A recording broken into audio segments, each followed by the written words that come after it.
Hello, I'm Sean Spear, editor-at-large at The Hub. I'm glad to be back with you for a special episode of The Hub's ongoing series that we're proud to produce in partnership with the Business Council of Alberta that we're calling A Strong Canada, A Good Life. I'm pleased to be joined by the Business Council of Alberta President and CEO, Adam Legge, to discuss a new commentary that he's published with us on some of the major barriers to trade and investment in Canada. Adam, thanks so much for joining us and congratulations on the insightful commentary.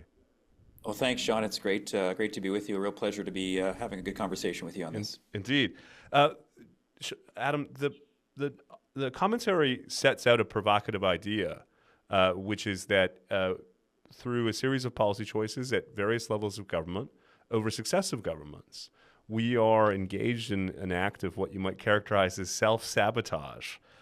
Unpack what you mean, and why don't you give some examples of policies that we are imposing on ourselves that are doing harm to the growth in our economy and the prosperity of Canadians?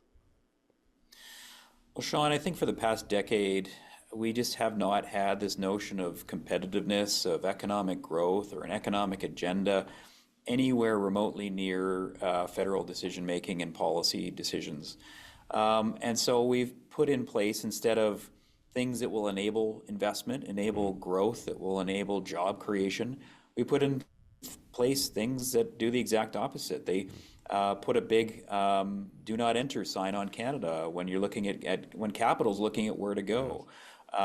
They are complete disincentives for Canada to be a place where people will want to come to start businesses, to grow businesses, or to place their capital. A couple examples will be well known to many of your readers and listeners. Things like our regulatory barriers. It takes far too long to get a decision on a major project in this country, and no CEO will stand in front of their board without certainty in terms of the process to be able and ask for capital to build a major project. That's one example. Another example is just our highly uncompetitive tax structure. We have an archaic tax structure that's in fact a disincentive to investment, a disincentive to work. Perfect example is the recent capital gains increase proposed in the later days of the last government. Yes. And that's a disincentive for people to build and grow equity in their companies in terms of investing in Canadian corporations. Instead, we should be making it easier for people to do that. We've seen layered policy around our resource sector, oil and gas emissions caps, greenwashing provisions, tanker ban, tanker moratoriums, all of these kinds of things that just basically say to the world, Canada's got a bit of a different agenda. Economic growth, investment, job creation isn't one of them. So if you're looking for those kinds of things, you better go elsewhere. And we've suffered. Our competitiveness is very low. Our productivity is a fraction of what it used to be.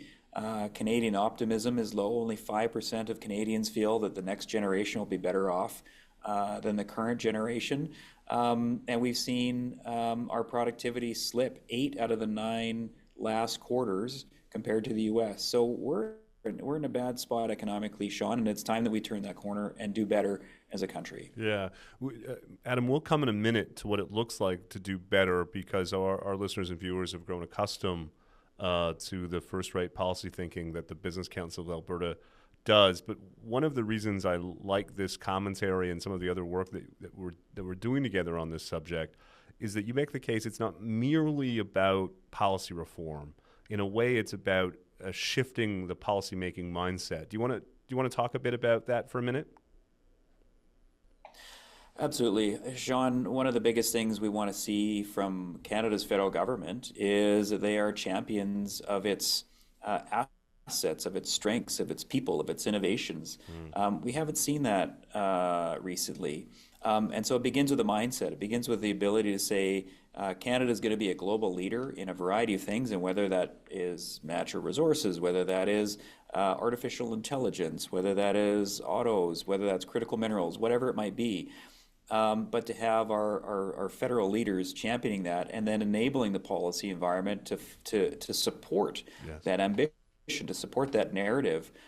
We've seen, in fact, quite the opposite. We've seen international leaders come to Canada's shores asking for our natural resources, particularly LNG, and they've been turned away. So there's not only a lack of a narrative, Sean, from Canada's federal leadership, But in fact, there's a counter narrative that says not only do we not want to be that place, but we actually we're going to turn you away if you come here. So we really want elected leaders, we want the public service to really focus on this moment where Canada needs to do better. We are challenged by our neighbor to the south with the US. We've taken our eye off the prize with respect to economic growth and agenda. We want to see a government that understands that the prosperity, the wealth, the well-being of Canadians starts with a mindset and a narrative around economic growth and an economic agenda. Here, here. Well said. Let's talk a bit about what some component parts of such an agenda might look like. Your commentary, for instance, talks about the importance of making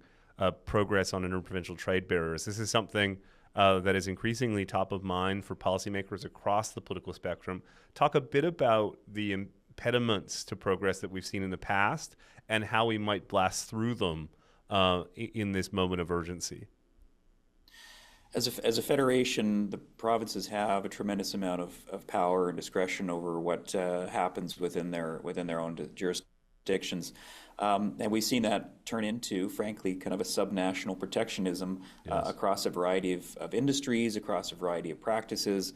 And it's really made it so difficult for Canada to trade amongst ourselves. And it gets boiled down to really very basic things: tire widths and treads, what's in the first aid kits on construction sites, toilet seat dimensions, all those kinds of things. And it grows into very well-known issues such as liquor access and distribution. Yes. So what we need to do in this moment in time where we're under threat from the U.S. is we can't continue to do this. We need acts from provincial governments, provincial leaders, to collectively or unilaterally drop these barriers that will enable goods to move across provinces, that will enable someone who's regulated or certified or approved in one province to practice freely in any other province through a pattern of mutual recognition. We need to ensure that there are no exemptions for appropriate standards that are put in place by other provinces.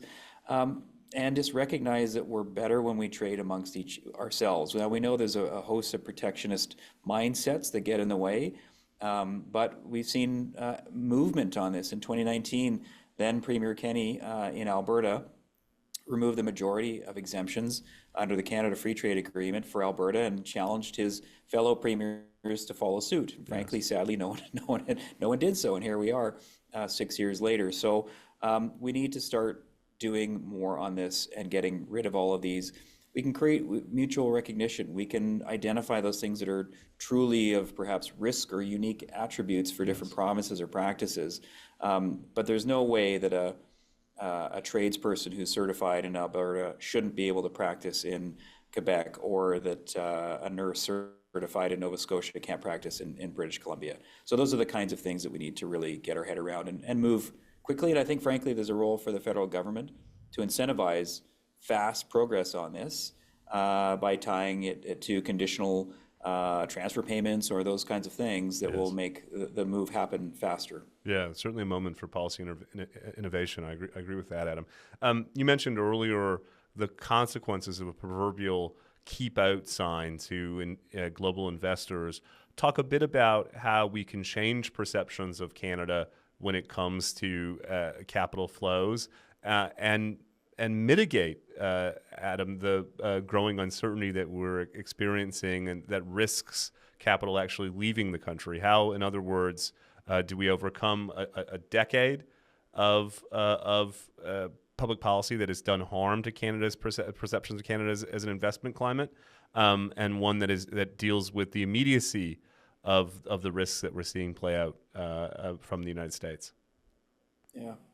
Well, I think it starts as one of our previous questions around a narrative and a mindset. If we can have our federal leaders saying that Canada is a tremendous country that is willing to partner with the world and to provide the world with energy and with food, with critical minerals, innovations in health and well-being, all these kinds of things, and channel that. That's the first starting point. The second starting point is really around then following up the public policy to support that. How do we make it such that that it can be easier and faster and more certain to build major projects in this country? We have been far too reliant on the U.S. as one single customer. So we need to be ensuring that our resources get and products and goods and services get to other markets. So that means fast tracking projects that would get our energy products, our agriculture products, our critical minerals products to other parts of the world. So that will mean pipeline and port infrastructure to east and west coasts, investment in the Arctic with respect to both an industrial and defense standpoint. And it means ensuring that we bring to bear certainty and stability in our labor situation, which we were ground to a halt literally last summer of 2024 with parallel rail strikes. We can't afford that as a country, Sean. We just simply need to have stable, predictable, certain movement of goods within Canada and to other export markets, because as much as we want to wean ourselves off of dependence on the U.S. as a customer, no other global market will welcome us as a supplier if we can't guarantee free, easy, and certain movement of goods out of our ports or through our rail system. So it's a series of intertwined pieces. You then layer on the tax element, where we need to lower our income tax on a personal and corporate basis to be more competitive with the United States, and enable the investment of capital through either, say, the recycling of profits into capital investment on a tax-free basis, or recycling of capital gains into other investments to offset some of those capital gains taxes. So there's a tremendous amount of creativity we can bring to bear that will position Canada as a place that not only speaks about being a supplier of the world's best products and services, but also the place that will welcome the investment to support that. Great. A final question for you, Adam. You've laid out here and in the commentary, and indeed throughout this series, a set of ambitious yet actionable policy ideas to put Canada on a path towards being stronger and creating good lives for its citizens. Why don't I just ask you to paint a bit of a picture of that future? If policymakers are indeed committed to that type of mindset shift and the accompanying policy reforms that would be associated with it, what would that look like for Canadians across the country? Well, at the end of the day, it means you feel like you're better off one day than you were the day before, or 1 year ahead versus what you were a year ago. It means more money in your jeans. It means more wealth in your bank accounts. It means more job opportunities. It means growth in the skill sets that you can develop and then put out into the labor market. It means that your kids see a future where they feel they can achieve as much or better than their parents did. We're facing a situation, Sean, right now where none of those statements are necessarily being felt as true by Canadians. Yes. They feel that their savings are flat. They're feeling that the younger generations can't afford a home. They'll never be able to save enough to afford a home. They're seeing jobs and opportunities and companies moving south to the U.S. because of availability of capital or just a more entrepreneurial environment. They're seeing the wealth and the GDP, the productivity of our country stagnate quarter after quarter after quarter. So the future is a better future is seeming incredibly out of reach and out of touch. And so if we can make it so that more jobs are created, more investment happens, Canada unleashes the potential of its resource sector, of its innovators and entrepreneurs, would become an intellectual property powerhouse, an artificial intelligence powerhouse. If we make it so that the esteem of the skilled trades is such that we have more kids going into the skilled trades occupations, and they're getting good and high-paying jobs, and our communities have enough tax base that we see the arts and the culture scenes, the housing options, the transportation options better funded because there's a better tax base and certainty and stability of revenues. Canadians will feel that their lives are better one day after another. And that's what focusing on an economic agenda, an economic growth agenda, and putting that as a priority that will lead to prosperity, that Canadians will feel better off in the future. And we're asking that the next federal government focus on that to enable Canadians to feel that they're more prosperous, that they're healthier, that they're better, and that they have the opportunities that they want to achieve and the good life that they want and deserve.